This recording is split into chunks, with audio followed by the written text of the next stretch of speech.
Our beloved Indonesia has great moments in history. This was not one of them.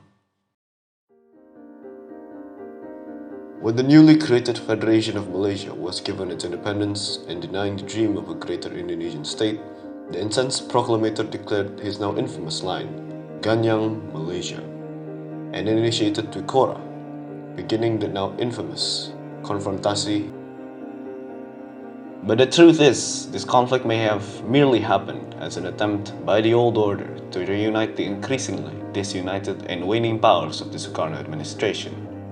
A war not for the simple right or wrong, rather a war to bring together the disparate factions, to rally and distract the people in a common goal, to hold on to the fading reins of power that he will lose in only 5 years.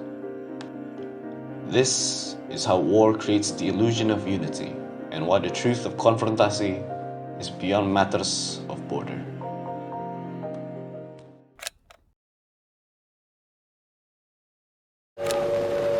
Komando Aksi Pengganyangan Malaysia karena dijajah oleh imperialis.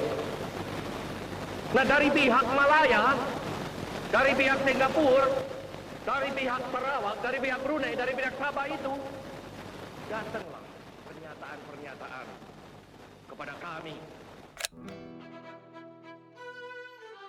Let's go back to the 1960s, a time when things got pretty intense in Southeast Asia.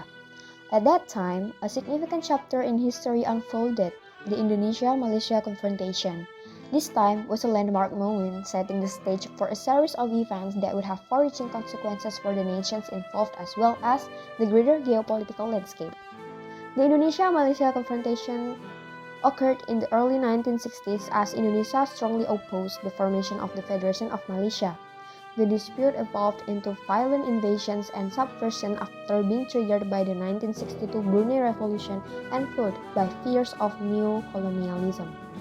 Tensions were raised in 1963 when Malaysia was founded against the interest of Indonesia. This prompted a cross-Malaysia campaign, which included cross-border military operations. Raids were carried out in Singapore with allegations that Indonesians were involved in riots and bombs. Internal strife in Indonesia later on resulted in General Suharto gaining power in 1965, thus ending the conflict. Suharto eventually ended the conflict by signing a peace treaty with Kuala Lumpur on August 11, 1966. This period's legacy transformed regional dynamics, marking the end of a difficult phase.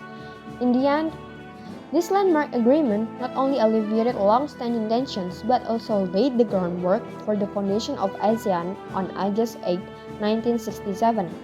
The normalization of relations between Singapore and Indonesia emphasized the diplomatic victory, underlining the long-term influence of peaceful resolutions in molding Southeast Asian politics.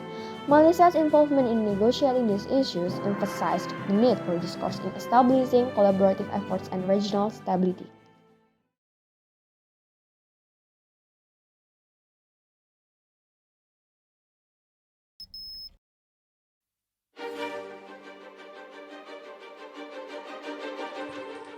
There exists a concept within the world, unity through adversity.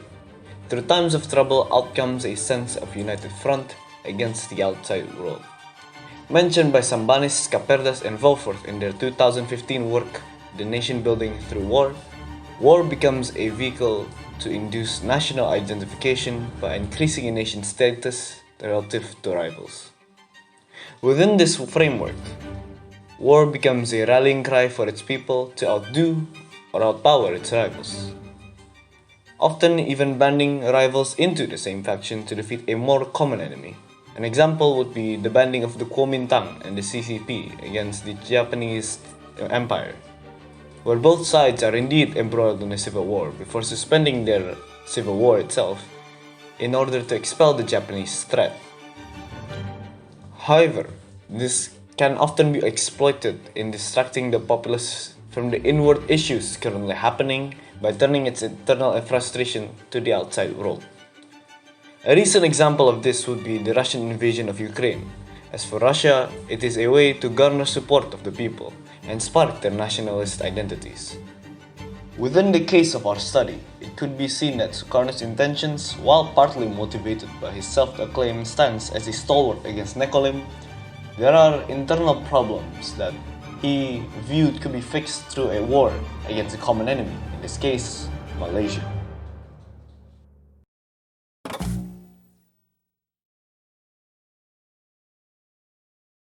During the period of guided democracy in Indonesia, Sukarno's policies during this time led to the implementation of a guided economy, which is characterized by extensive state intervention and suppression of free market forces. Guided economy aimed to unify the Indonesian people and establish political stability.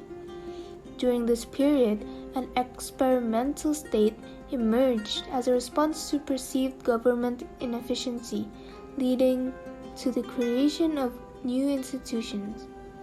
Moreover, taking over Dutch-owned businesses and sending Dutch citizens back from Indonesia caused notable shifts in the Indonesian economy.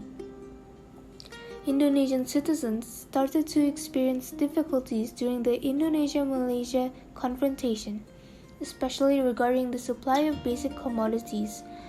Along with Indonesians struggling, there was a disruption of trade, with the example of Singapore's trade with Indonesia plunging by almost 24% in 1964.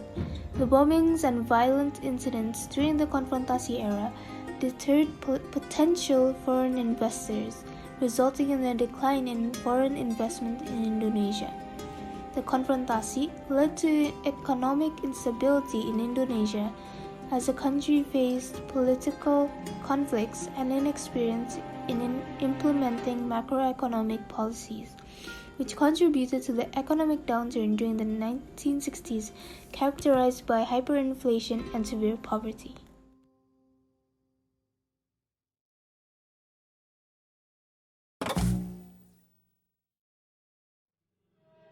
As both the proclamator and the president, Sukarno held significant influence over Indonesia.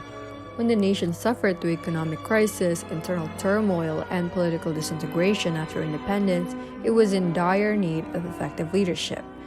In acquiring political support, Sukarno turned to anti-capitalist and anti-imperialist rhetorics, leading the nation to shield off from external powers. In a way, these rhetorics are thought to preserve Indonesia's sovereignty. In his speech Mencapai Indonesia Merdeka, Sukarno stated his distaste for imperialism and how it hampered the development of Indonesia. Sukarno was successful in promoting these ideals, as there was a psychological justification for the anti-colonial and anti-imperial remarks, because the nation collectively desired dignity after centuries of humiliation by multiple colonial powers.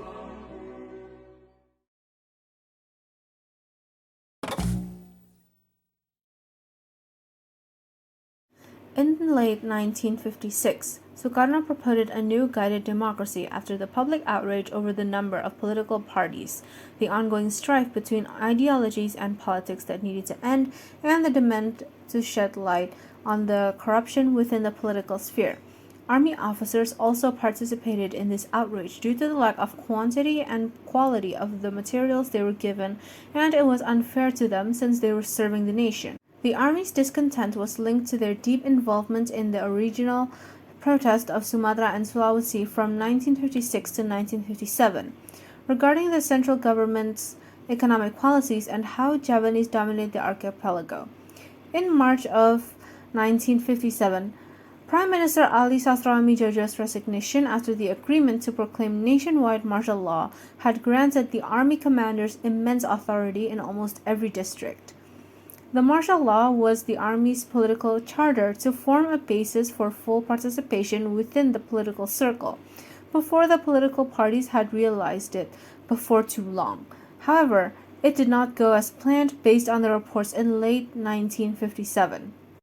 Between late 1957 and 1958, there were reports of the army having a connection to the political corruption that led to a series of arrests, and it had affected President Sukarno's relationship with the army due to the trust and close bond he had shared with them. On the other hand, PKI had struck a deal with Sukarno. If he provided PKI protection against the army, then they would in turn support his policies both inside and outside of Indonesia, and this partnership created their big position within the political sphere. In the army's eyes, PKI was regarded as atheist internationalist and they had their disdain because they were under foreign control. But it was also because PKI was against the Indonesian labor and peasantry, and they were incredibly dedicated to make big changes, which stood against what the army elite did. This action began a fight for influence and political power, with President Sukarno as the middleman within PKI and the army's feud, because on one hand he has an exceptionally close bond with the army, but on the other he has an ongoing deal with the PKI. The attempts of national unity failed. By the end of September 1965, a communist coup and a military counter-coup had taken place in Indonesia, and a new order had taken power. The military quickly went after communists in a genocide, with the president's hands tied behind his backs, leading to the eventual fall of Sukarno's regime, and with his grand plan to retain power and reunite the nation through this war. Using the founding of Malaysia as a rallying cry, a call to arms to all Indonesians against imperialism scum, all for it to end in nothing. War unites in many cases, tragedy tends to do that. But in the case of Konfrontasi, it ended in failure.